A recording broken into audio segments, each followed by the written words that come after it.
안녕하세요. 저는 뉴욕에서 온 커뮤니케이션 리더십 코치 권혜미라고 합니다. 한국에서는 한영 동시 통역사였고요. 제가 콜롬비아에서 코칭과 리더십을 공부하고요. HR 분야와 부동산에서 일을 했습니다. 이 경험을 기반으로 제가 유럽과 미국 지역에서 영어로 매일매일 소통하면서 외국인과 함께 일하셔야 되는 350여 분의 한국인 프로페셔널을 1대1로 영어 코칭, 영어 커뮤니케이션 전략을 코칭하고 또 리더십 전략을 코칭하는 일을 해왔습니다. 이를 기반으로 제가 작년에 영어 튜닝 성공한 글로벌 리더의 고급 영어 솔루션이라는 책을 냈고요. 현재는 1대1 코칭도 진행하면서 유럽 지역과 북미 지역 그리고 한국에서 고급 영어 커뮤니케이션 전략과 리더십을 다룬 워크숍을 하고 있습니다. 안녕하세요. 오늘 MJ 인터뷰 시리즈에 모신 분은 영어 튜닝의 저자 권혜미 님이십니다. 반가워요. 안녕하세요. 어색하네요. 제가 혜미 님을 알게 된 건 사실 인터넷상으로 스레드에서 만나서 코칭을 받게 됐는데 저도 몰랐던, 제가 이제 중학교 때부터 유학을 했거든요. 그래서 저도 몰랐던 저의 커뮤니케이션 그리고 문화적 심리적 이유가 뭔지 정확하게 짚어주셔서 이런 것들을 많은 분들이 아셨으면 하는 마음으로 저희가 인터뷰를 진행하게 됐는데, 그 코칭을 350명을 하셨잖아요. 한국인을 중점적으로 하셨을 것 같은데, 네. 하시다 보니까 한국인들이 겪고 있는 영어의 그 주된 문제가 무엇이었어요? 우선은 제가 되게 꼭 말씀드리고 싶은 게, 한국 분들이 자조적으로 이런 말씀 하시거든요. 한국 사람 영어 잘 못한다. 근데 제가 뉴욕에 살아보고 MJ님도 암스테르담에 사시면서 되게 많은 여기 아시아 국적의 외국인들이라든지 엑스펫이라든지 그리고 뭐 유럽이나 남미나 아프리카 지역에 많은 엑스펫들이 있는 도시잖아요. 암스테르담하고 뉴욕인데 놀랍게도 한국 분도 영어 잘하십니다. 그렇지 않아요? 제가 생각해도 그래요. 한국 사람이 너무 본인의 스스로 기준이 높은 걸까요? 아니면 자격 강박이라고 해야 될까요? 영어를 못한다고 생각하는데 여기서 유학을 하고 직업을 가질 수 있을 정도의 영어 플루언시가 있으신 분들은 영어를 훨씬 잘한다고 생각해요. 그래서 생각보다는 내가 영어가 문제다 하면은 영어의 문제일 수도 있지만 당연히 우리가 외국인이니까 영어가 완벽하진 않죠. 저도 제 영어가 완벽하다고 생각하지 않습니다. 영어의 문제로 포장된 리더십 문제라든지 문화적 문제라든지 심리적 문제일 수가 있어요.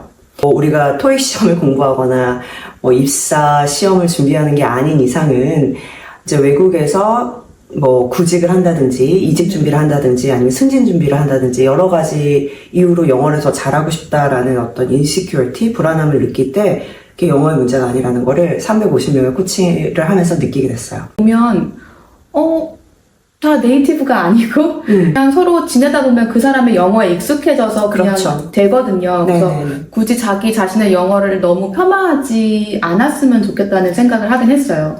근데 저희가 한국에 있는 게 아니라 매일매일 영어를 써야 되는 환경에 노출되어 있는 외국에 있는 엑스펫이라고 할 수 있잖아요. 이민자이자. 이런 경우에는요.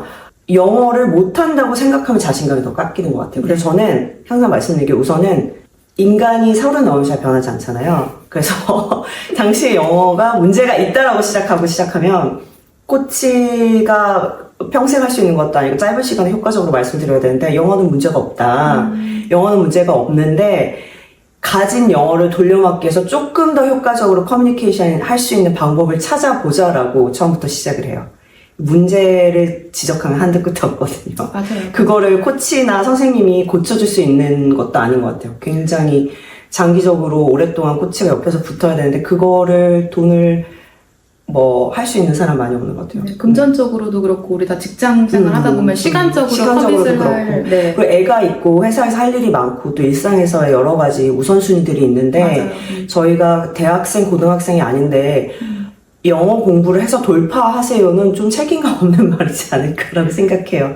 네. 현실적인 방법을 찾아야 되고 저도 사실 지금 성인이 됐고 영어로 거의 대부분의 일상을 보내고 있는 와중에 영어 공부를 다시 하라 그러면 너무 막막하거든요. 너무 막막하죠. 그래서 어떻게 해야 되든 제가 코치를 할 때 마지막으로 많은 분들이 하시는 말들이 해결 가능한 범위로 줄여주셔서 감사합니다라고 말씀드리거든요. 영어도 마찬가지인 것 같아요. 발음을 고치세요. 표현을 채우세요. 근데 표현을 채우긴 해야 돼요.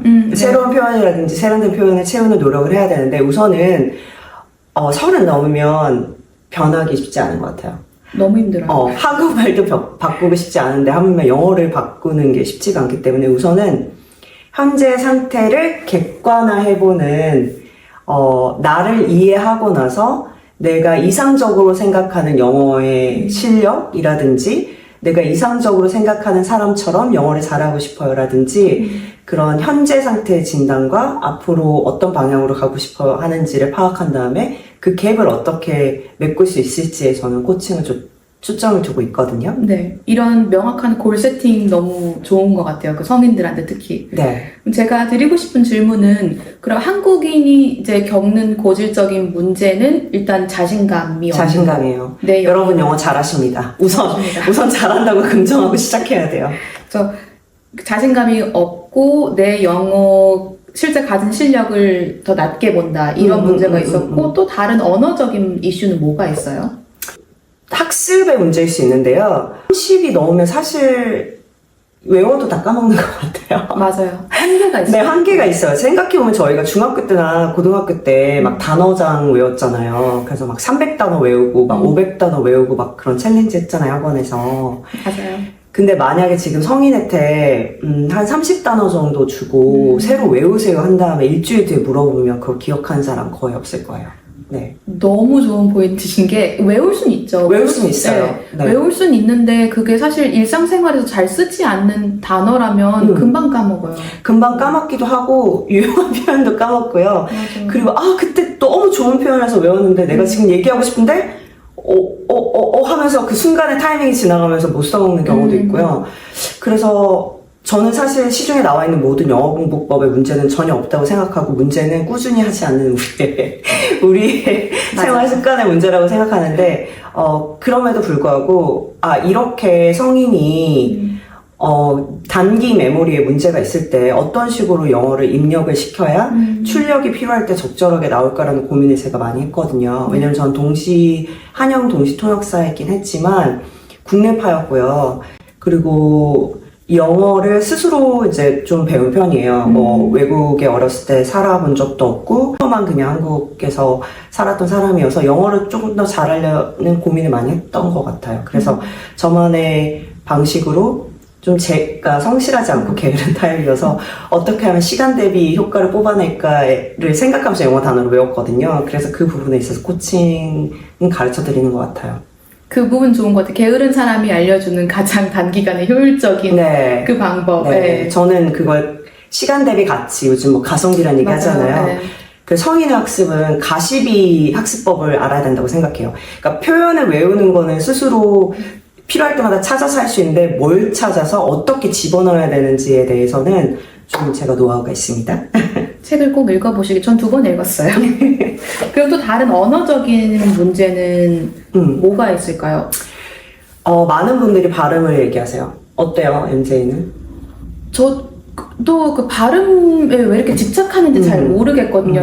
그리고 실제로 같이 일하다 보면 너무 발음이 스트롱한 분들도 너무 많잖아요. 근데 그런 분들 정말 자신감 있게 그냥 막 하신단 말이에요. 네, 그러니까 네. 이게 꼭 발음을 고쳐라 이거보다는 딜리버리에 차라리 더 신경을 쓰면 네. 좋을 것 같다라는 맞는 생각이 말씀이세요. 있어요.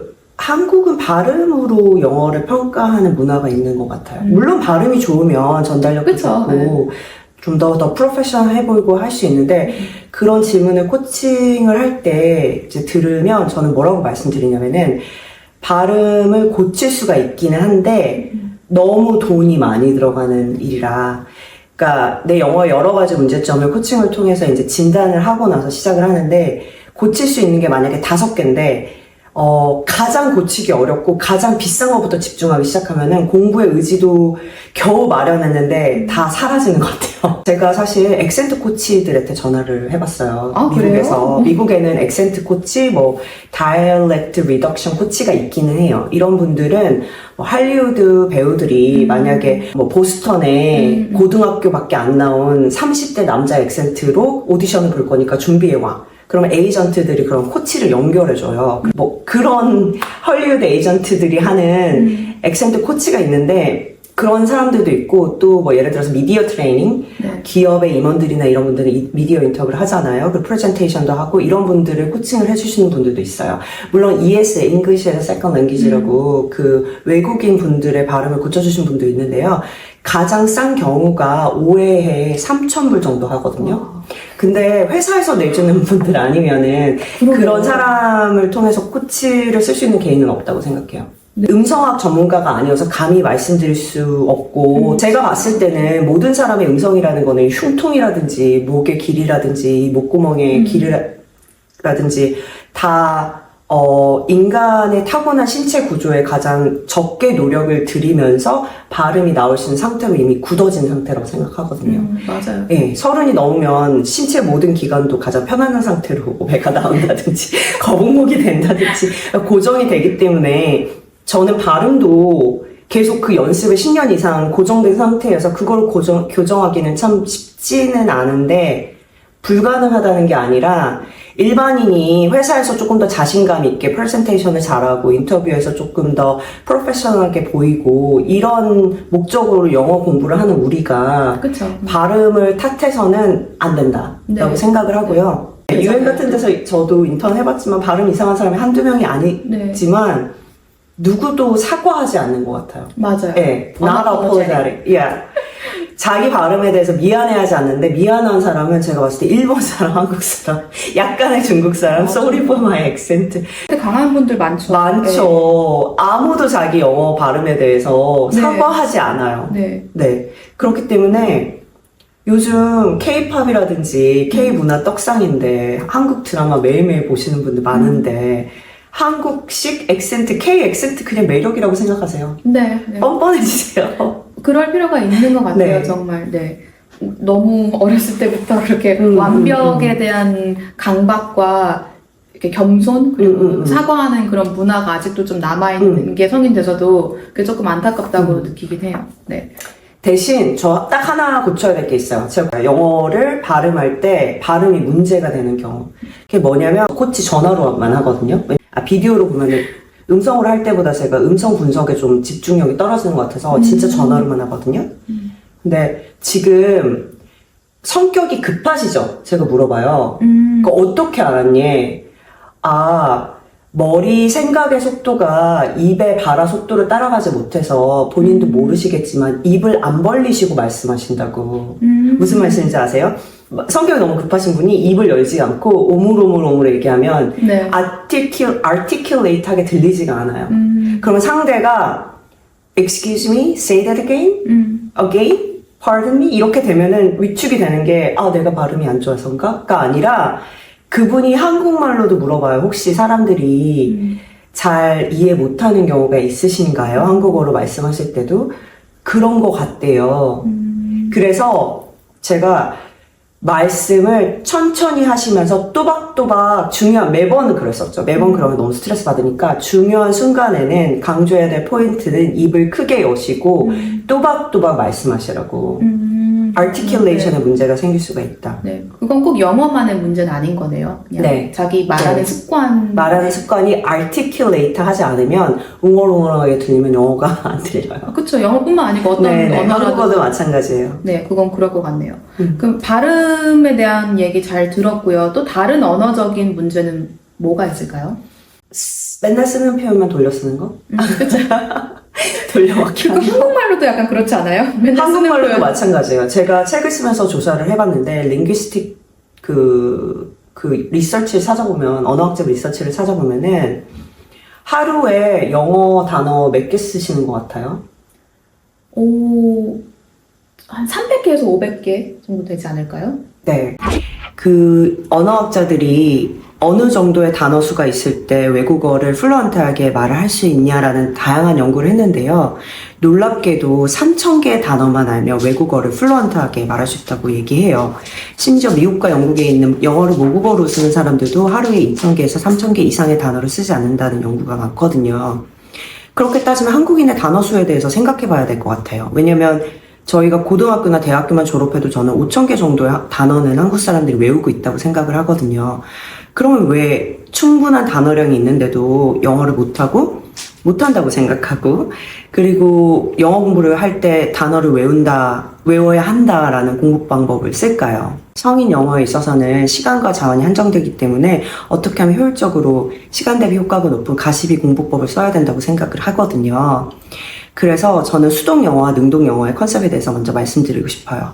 수동 영어는 저희가 지금까지 공부한 모든 단어가 장기 메모리 내에 곳곳에 박혀 있어요. 그래서 지금까지 본다는 자극을 통해서 또 듣는다는 자극을 통해서 그 단어, 그 표현, 내용을 이해하는 걸 저는 수동 영어라고 생각해요. 반면에 능동 영어는 내가 적극적으로 말을 할 수 있거나 글로 쓸 수 있다. 그러니까 내가 뱉어내는 영어를 능동 영어라고 생각하거든요. 그럼 장기 메모리에 있는 게 수동 영어고 단기 메모리, 자주 쓰는 영어가 능동 영어라고 생각해요. 그러니까 수동 영어가 이만큼의 능동 영어가 이렇게 있겠죠. 지금까지 공부 방법은 수동 영어를 계속 늘려봤자 능동 영어의 사이즈는 똑같아요. 그래서 성인의 학습법은 수동 영어, 능동 영어가 지금 있는 상태에서 유지되지만 능동 영어의 퍼센티지를 계속 늘리는 방법의 공부법을 써야 된다고 생각해요. 언어학적으로는 수동 언어라고 하는데 그냥 수동 영어라고 할게요. 그래서 저희는 수동 영어에 최소 대학을 졸업했다면 토익, 토플 공부를 하고 또 미국에서 유학을 하시거나 외국에서 유학을 하면서 석사과정에서 리딩이 많이 되셨다면 10,000개 이상의 단어가 있다고 생각해요. 네. 근데 아까 말씀하셨듯이 하루에 쓰는 단어가 뭐 500개에서 1000개 사이인데 아이러니하게도 의사나 뭐 건축사나 아니면 뭐 엔지니어나 이런 고도의 전문가적인 영역으로 갈 때 하루에 쓰는 단어가 생각보다 많지 않아요. 이 비디오를 보시는 여러분들의 직업이 어떤 거일지는 모르겠지만 본인이 하루에 쓰시는 단어량이 언어량이 어느 정도인지 한번 생각해 보시면 되게 놀랄 거예요. 특히 동사의 경우에는 쓰는 단어가 정해져 있을 거예요. 아마 20-30개 이상을 넘지 않을 수도 있어요. 그럴 것 같네요. 왜냐면 만약에 의사시면 환자랑 대화하면 제가 의사 아니지만 생각해봤을 때 디스크립티브한 것만 얘기할 것 같거든요. 네, 환자의 상태나 이런 거. 그리고 전문직으로 갈수록 어휘에 명사가 많아요. 그렇네요. 명사는 지식이잖아요. 네. 그래서 사실 30 넘고 자기 분야에서 5년 정도 되면 모르는 단어가 명사로는 거의 없을 거예요. 물론 뭐 새로운 기술이라든지 새로운 트렌드라든지 이럴 때 외워야 되는 새로운 명사가 있는데 사실 명사는 지식이기 때문에 30 정도 넘어가시면 거의 모르는 명사는 없을 거예요. 심지어 영어 못하시는 분들도 뭐 제가 배터리 분야에서 일을 한 적이 있었는데 그냥 영어 하나도 못하시는데도 다 소통이 되더라고요. 워낙 전문가들이시니까 네. 기계 앞에서 대화하는 거는 명사만 나열해도 무슨 말인지 다 아시더라고요. 네. 네, 그래서 명사를 외울 필요는 없고요. 그럼 뭘 외워야 하나요? 동사를 외우셔야 돼요. 동사를? 외우는 게 아니라 아까 제가 수동 영어 말씀드렸잖아요. 그래서 들어서 보면서 아는 게 수동 영어고 내가 말로 할 수 있고 글로 쓸 수 있는 거를 저는 능동 영어라고 해요. 그래서 영어 공부하면 새로운 표현을 외운다. 그러면 수동 영어를 다시 또 늘려봤자 어차피 능동 영어는 똑같잖아요. 그래서 전체 메모리를 늘려봤자 쓰는 단어는 항상 고정돼 있기 때문에 저는 30 넘으면 어느 정도 미국에서나 유럽에서 매일매일 영어를 쓰면서 업무를 하신다. 그럼 전 중급 이상은 된다고 생각하거든요. 제 생각도 그래요. 네. 저는 중급 영어를 어떻게 정의하냐면 fluent하다. fluent가 저는 flow가 이렇게 물결 같은 거잖아요. 그래서 말이 하고 싶은 말은 쭉 나오는 상태, 떠듬떠듬 하지 않고 그냥 쭉 나오는 상태를 fluent하다라고 얘기했을 때 중급이나 중상급 이상은 fluent하다고 생각해요.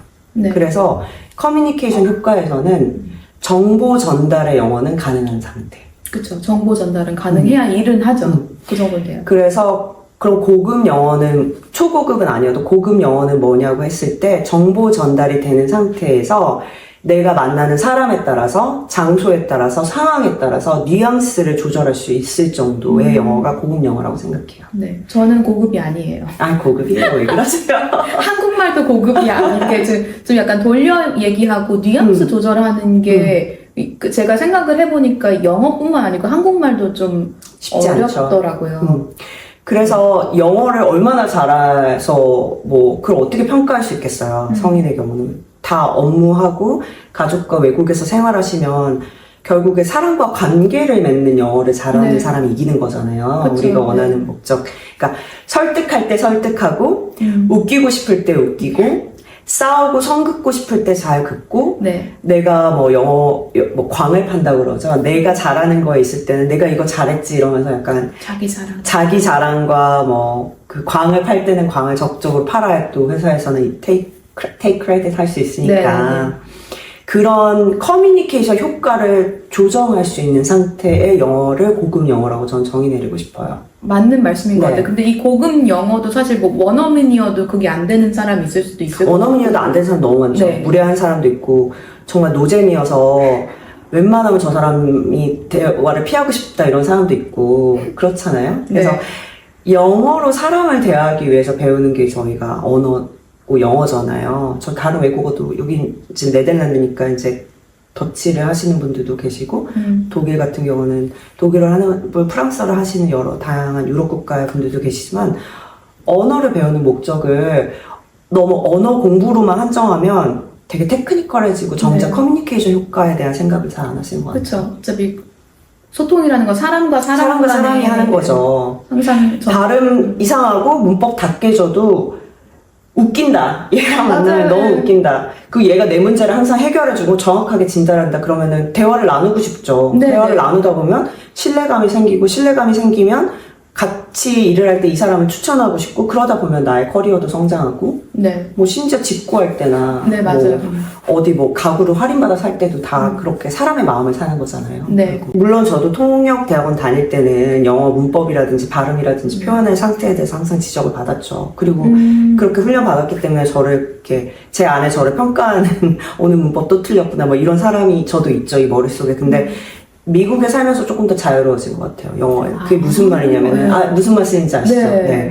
발음 틀리면 뭐 어때? 맞아요. 뭐, 공식적인 레터는 요즘 챗GPT도 있고, 그러니까 맞아요. 어느 정도 고치고 수정할 수 있는데, 결국엔 내가 오늘 간절하게 원하는 어떤 아젠다가 있는데, 이 아젠다를 관철시키기 위해서 저 사람의 마음을 사한다거나, 아니면 뭐, 내가 참 매력있고 재밌는 사람이라고 어필되는 영어에 좀 우리나라 교육도 집중해야 될 때가 오지 않았나 싶어요. 왜냐면 제가 처음에 말씀드렸듯이 영어 다 잘하거든요.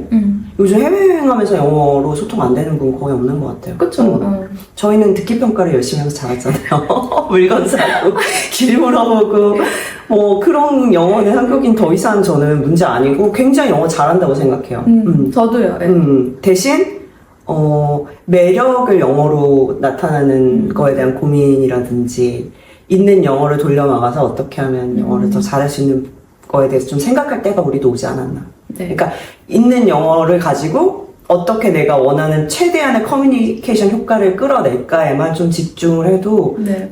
벅찬 것 같아요. 성인일 네, 네. 때는. 맞아요. 좋은 포인트십니다. 듣다 보면은 이게 영어의 문제가 아니라는 네. 그런 진단이 나올 때가 많아요. 그래서 말씀드리면 아 맞다 이게 사실 리더십 문화 심리 문제일 수 있겠구나라는 말씀을 하세요. 그 한국 사람들의 영어의 이제 문제가 되게 직설적이다. 어쩌면 네. 직설적이까지 못해서 좀 무례하게 들린다는 네. 경우가 있을 것 같아요. 한국 사람들이 굉장히 직설적이고 예의 바르지 않게 말을 하고 미국 사람들은 되게 상냥하게 얘기한다고 자기네들은 생각해요.